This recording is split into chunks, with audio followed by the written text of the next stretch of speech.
Hello, 8th grade girls. I'm recording this on my phone tonight instead of my computer so I can move it around a little more so we can do this lab together. So we are on lab 4.2.5. If you have materials to do this on your own at home, try it, it's fun. But I figured we'd do it together in case you don't have the materials so that you can still do the lab. So we are on 4.2.5B in your lab book. And this is Hovercrafts. If you've ever seen a hovercraft before or know what a hovercraft is, it's a vehicle that does not have wheels. It has a soft cushion that looks almost like a raft on the bottom, and it is propelled or it moves by hovering. And the way it does that is it pushes air out the bottom at such a force that it elevates the vehicle off the ground and allows it to hover over the ground. So there's this space between the ground and the vehicle itself where there's air pressure. And that air pressure allows it to hover, and then the motor propels it forward and it just hovers over land, over water. And so we're gonna build a hovercraft today using a few household items. So it says, what does a hovercraft need in order to move? And so the main component of a hovercraft in its ability to move is air. It needs air. Okay, so equipment we will need: a pop-top lid from a plastic drinking bottle, a compact disc or CD, craft glue, a 12-inch balloon, and a timer. Okay, now I did not have a pop-top bottle cap, so I used just a regular seltzer water cap with some holes poked in it.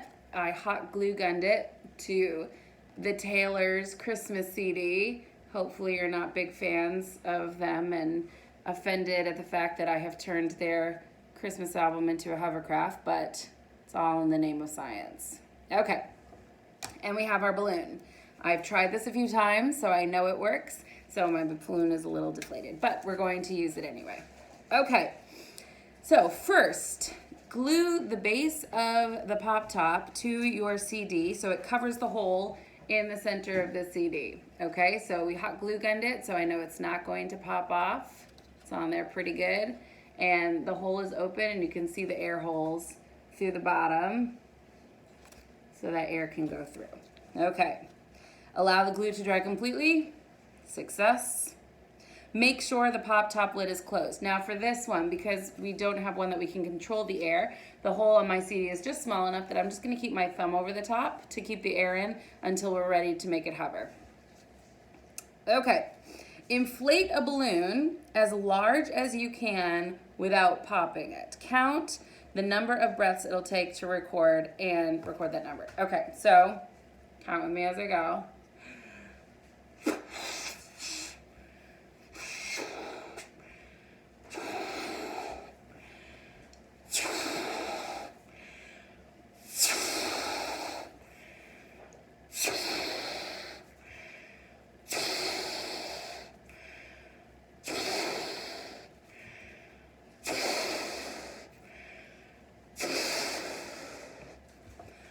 Okay, I'm gonna stop there. I'm getting lightheaded. Whew. Okay, 10 blows. All right, so you can write down it took 10 to blow up our balloon. Next, we need to pinch the neck so that air will not escape. We need to stretch the neck while still pinching over our bottle cap. Now, we're gonna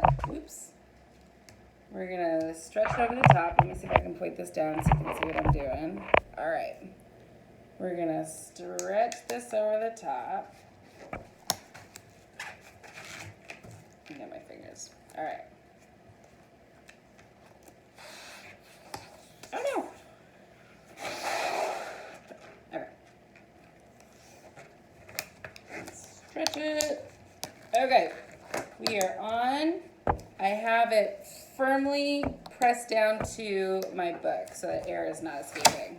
Okay, so you can see here we have our hovercraft. The balloon is attached to our bottle cap and it'll be ready to go.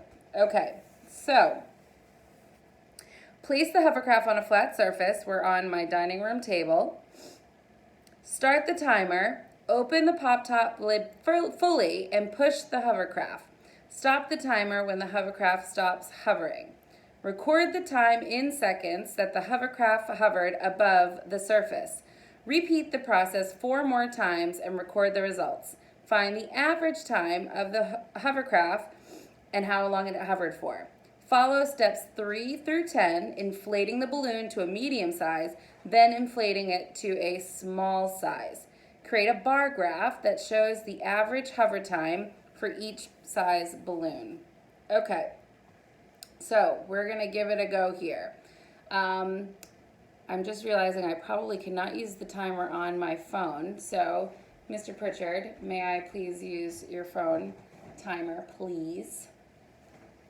Thank you for your assistance. Okay, so we're going to put on our stopwatch here. I'm going to let go and raise it up a little bit, and you will hear the air flowing out of the balloon, and you will see it's not going to lift way up, but you'll see the CD lift a little bit and start moving on its own around the table. So if I just, oh, I didn't start my timer. Stop. All right, ready? We're going to try that again. Start.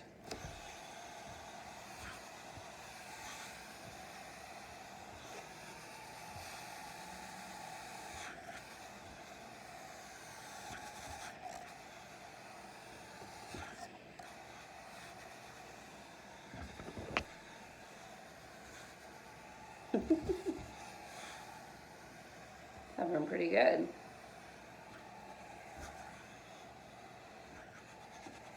Still going. We're at 30 seconds. It's still hovering. This is the hover that never ends. Yes, it goes on and on, my friends. Some people started hovering, not knowing what it was, and they'll continue hovering forever just because this is the hover that never ends. Yes, it goes on and on, my friends. All right, just slowly making its way out. Keeps coming your way. Moves at a pretty good pace.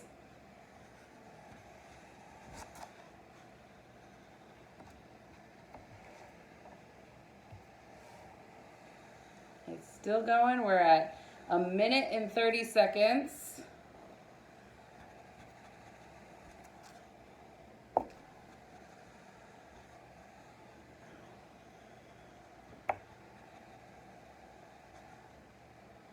Now, as this is deflating and continuing to hover, you are not going to have a giant balloon on top of a hovercraft that is aiding its propulsion.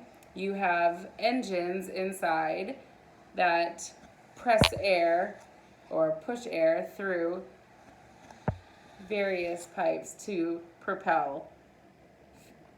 Oh, I think it stopped. Okay, stop. All right, we are at 2 minutes and 12.64 seconds. Okay, so we're just going to squeeze the rest of the air out of our hovercraft here. So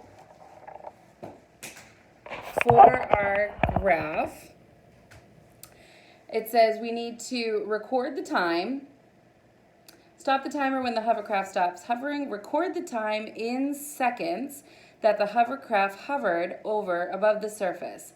Repeat the procedure 4 more times and record the results. Find the average time that the hovercraft hovered. And then follow steps 3 through 10, inflating the balloon to a medium size and then inflating the balloon to a small size. And create a bar graph that shows the average hover time for each sized balloon. Okay, so our first trial 1 for our large one, took 2 minutes and we'll say 13 seconds. So on your graph, we'll make a graph here.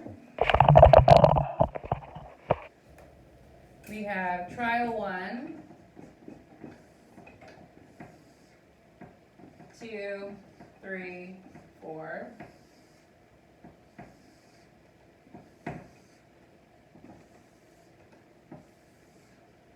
and this is large, medium, small. Okay, so we had 2.13, 2 minutes, 13 seconds. So, I'm not sure why I played this. 2 minutes, 13 seconds. Okay, so let's give that a try again. Oh, Sam, the science cat has come to visit.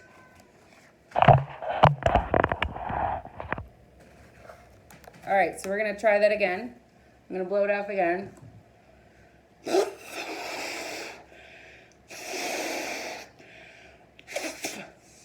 Ooh, it's getting all loud.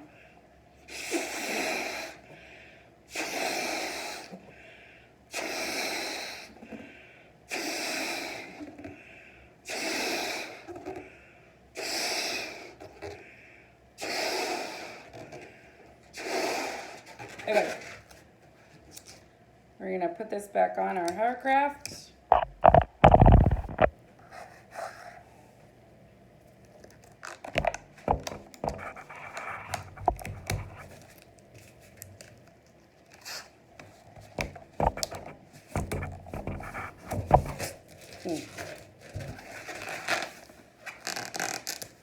Sounds easier than it looks.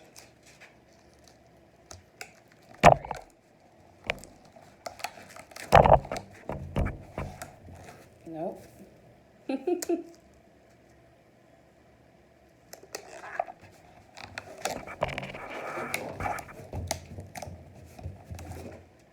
Doesn't want to stay anymore.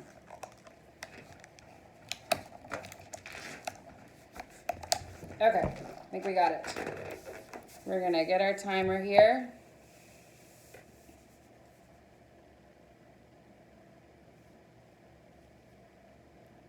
All right, we're ready and begin.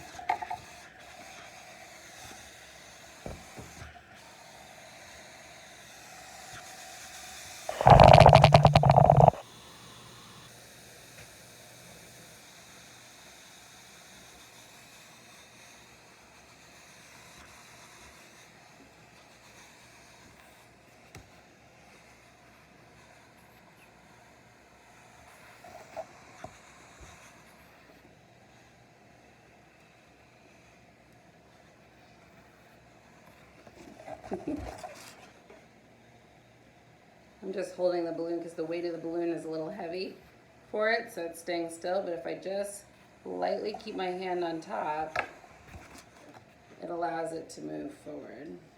Whoop! Wrong direction. So we're at just about a minute.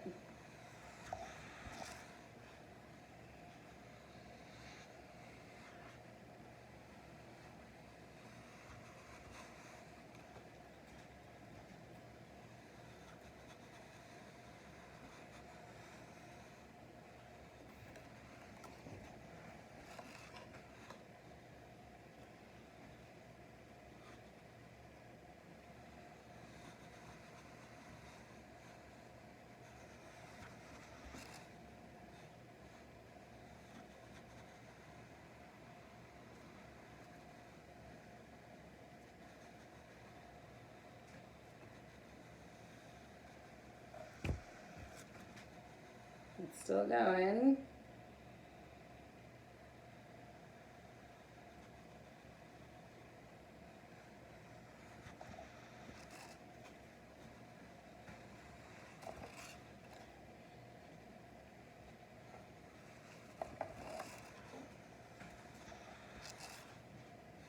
Two minutes.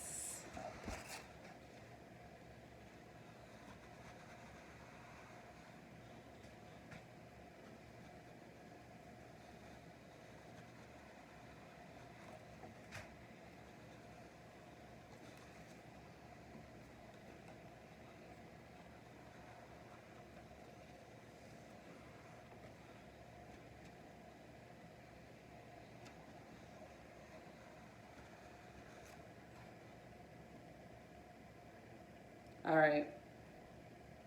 It has finished. Stop. All right. So we are at about 2 minutes, 44.29 seconds. So we're going to say that as 2 minutes and 44 seconds. So we're going to come back to our graph. For our second trial, we're going to write 2 minutes, 44 seconds. All right, 2 more times.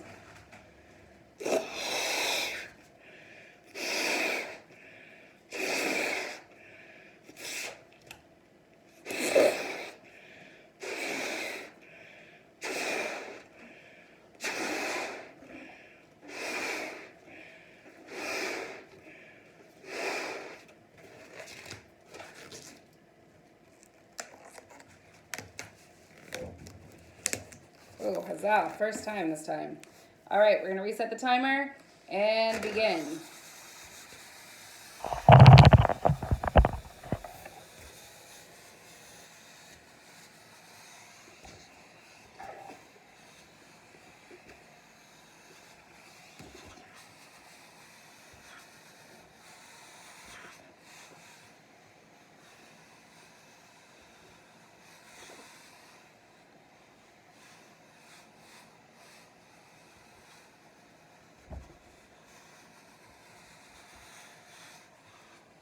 It's interesting because if you push down on the balloon, give it a little pressure, it actually moves a little faster and it feels like there's very, very little resistance. We talked about friction this week. If you were to take the CD yourself and just push it across the table with your hand, you would feel a lot of resistance or a lot of friction as you're trying to push it across, especially where my table is not completely even.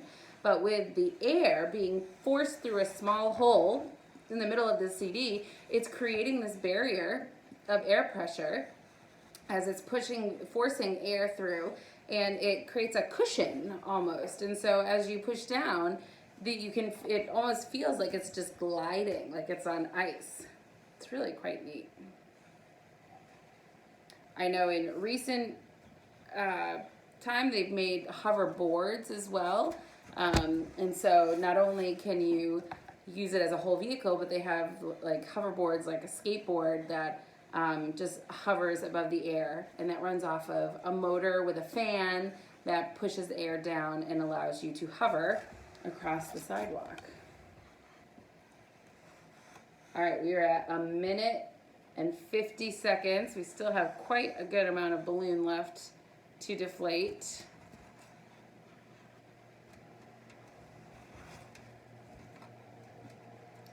Spins around quite easily.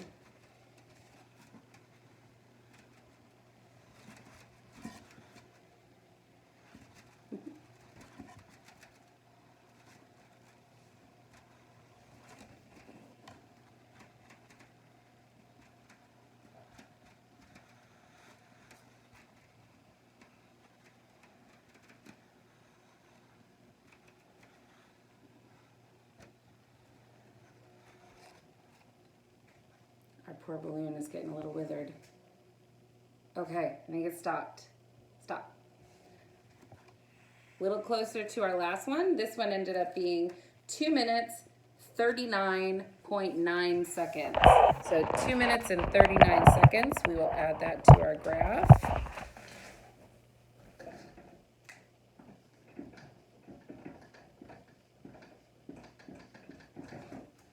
Okay.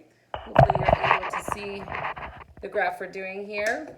So we have trial 1 was 2 minutes 13 seconds, trial 2, 2 minutes 44 seconds, trial 3, 2 minutes 39 seconds. We're going to do one more trial with a large balloon, and then we'll go to medium and then small. All right.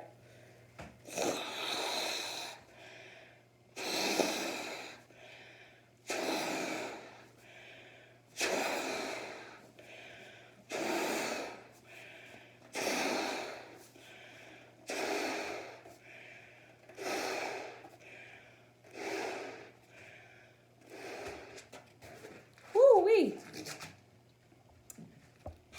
Okay. Whoops. Hold on there.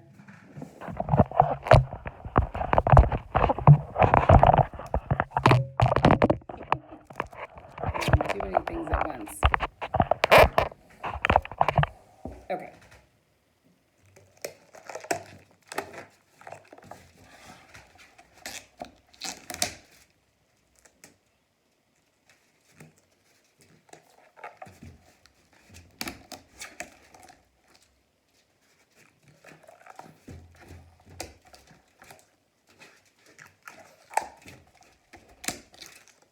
I will get this on.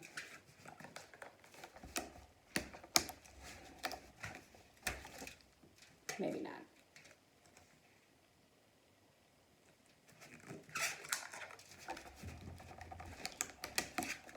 Okay, success.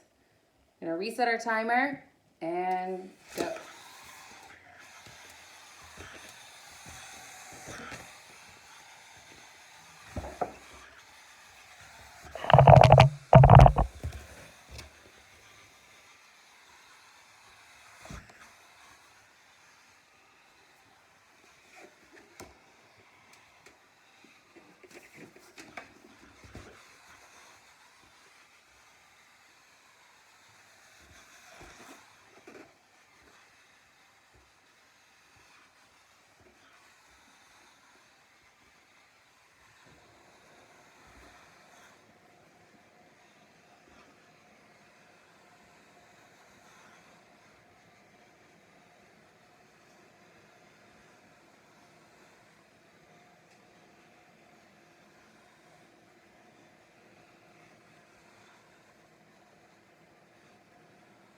It's going. All right, we're at a minute.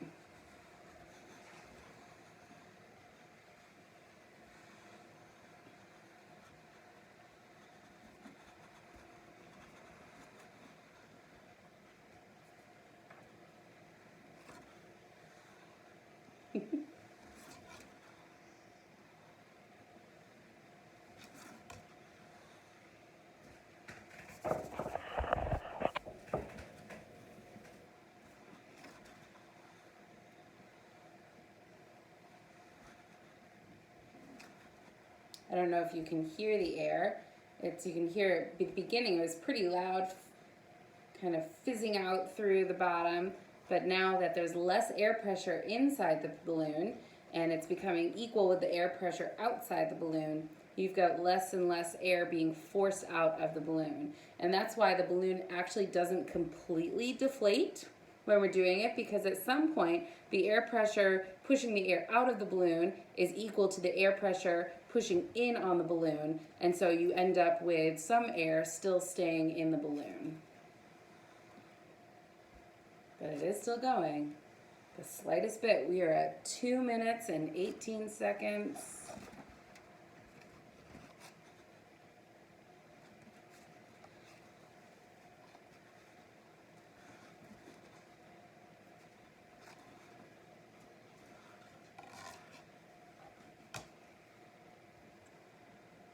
It's slowing.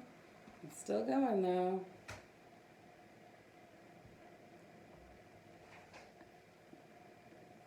All right, and we have stopped. All right, 2 minutes, 49.62 seconds. So we're gonna call that 2 minutes and 50 seconds. That's our longest yet. All right, so we're gonna add this to our chart.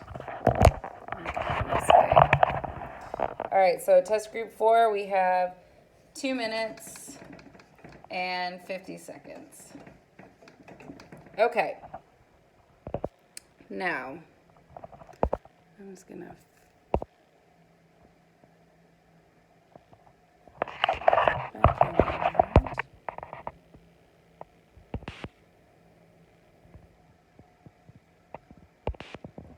that's awfully dark. Okay, so we can continue doing this with a medium balloon, with a smaller balloon, and get averages for that. We are actually going to just do the larger balloon. If you want to try it on your own with larger balloon, smaller balloon, medium balloon, if you can figure out how to make a hovercraft, then that would be great for you to go ahead and do that. But right now we are going to find the average of our times, and then we're going to make a little bar graph out of them, out of the times of them.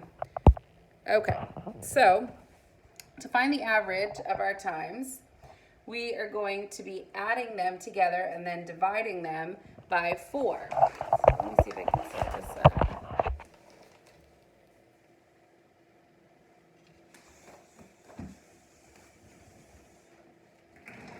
I'm just going to move over so that light glare isn't right in the middle of our word.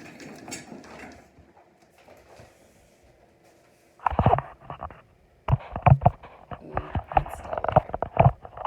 All right, well, that's okay. We're going to work with it. Okay, so we have 2 minutes and 13 seconds. We have 2 minutes and 44 seconds, 2 minutes and 39 seconds, and 2 minutes and 50 seconds. So if we were to add all those up, for seconds, we have 13 plus 44 plus 39 plus 50. So let's start with adding up our seconds. So 13 plus 44 plus 39 plus 50.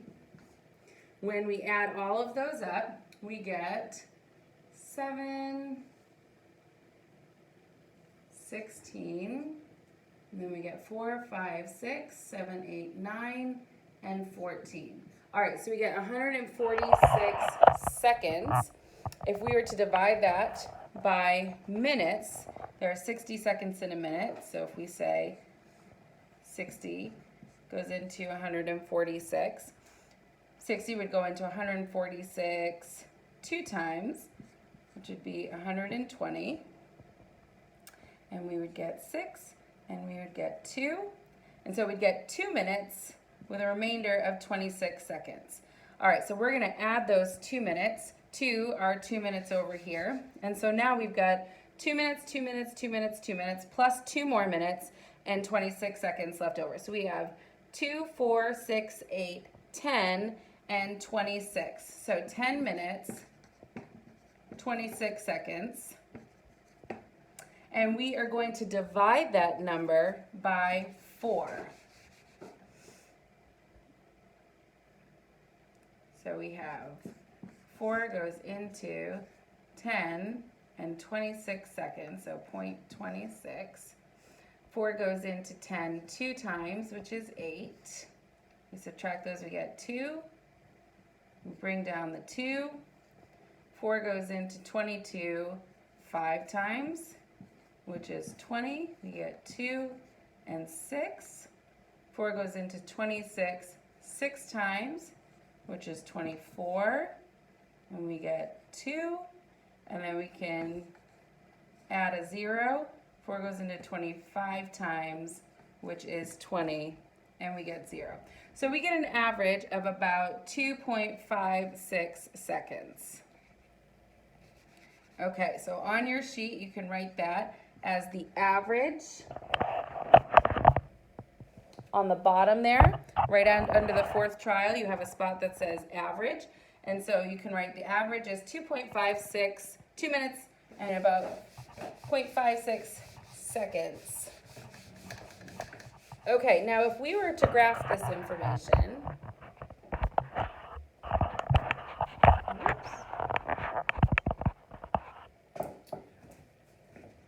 we would want our graph to look something like this.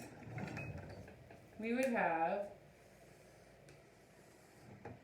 time. We'd need to title our graph. Here, I'm going to move my graph down a little bit so you can see it.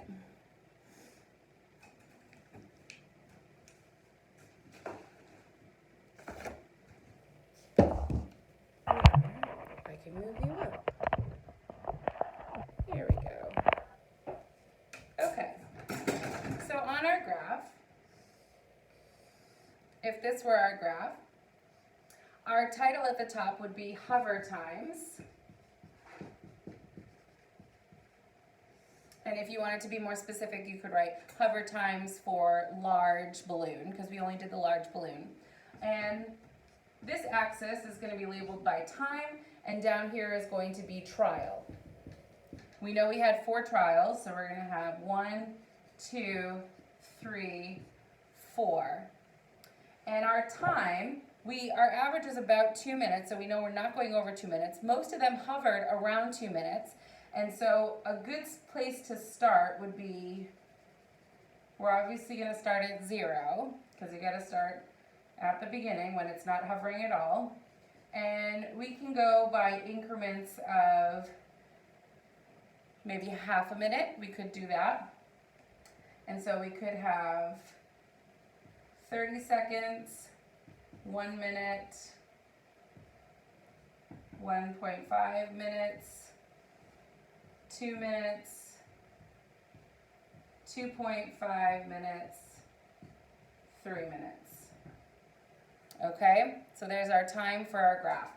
And so for our bars, we're going to look back at our trials and see what we had. So the first trial we had, I just realized I erased what our trial numbers were.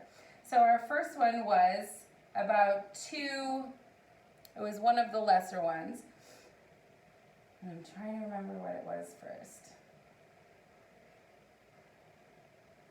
Well, you have it on your paper, and so your graph can be more accurate than mine.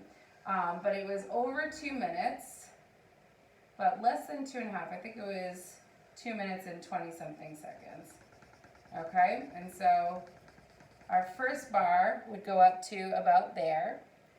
The second one was a little bit more at 2 minutes 40-something seconds.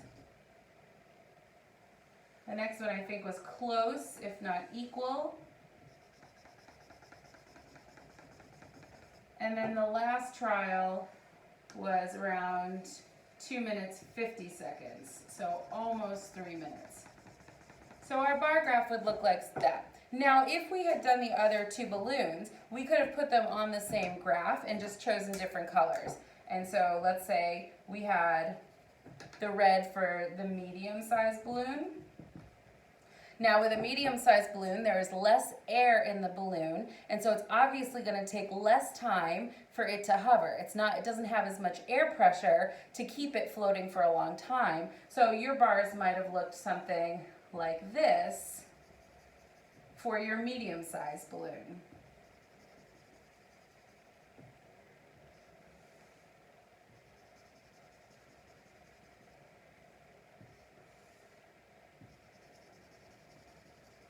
So they are flowing for a less amount of time than the large balloon because they have less air. And the last one, if we had done for a small balloon, again, you're going to have a much lesser time because there is less air in there to create the pressure needed in order to float above the surface.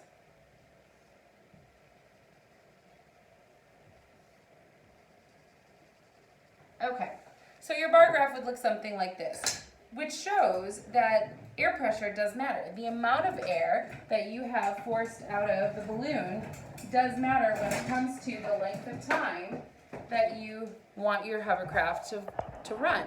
And so when it comes to real hovercrafts or hoverboards, it's really important for scientists to know, the speed that the motor needs to move at, the speed that the fans need to work at, to blow the air at a certain rate in order for it to, 1, be able to get off the ground, but 2, to be able to sustain that air pressure for distances. So I would encourage you to go on YouTube and find some videos scientific videos on hovercrafts, specifically actual vehicles, not hoverboards or something small, but look for the scientific trials of hovercrafts themselves. The military uses them. So see if you can find some interesting videos on the science behind hovercrafts and how they work. So that is all we're going to do for your lab today. Again, if you have materials and you want to try it, you are welcome to try it.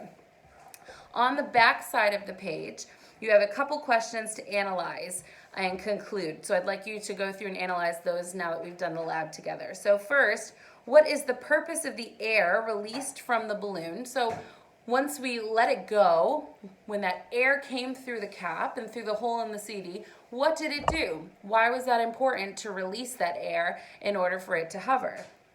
2, which size balloon had the highest average of hover time?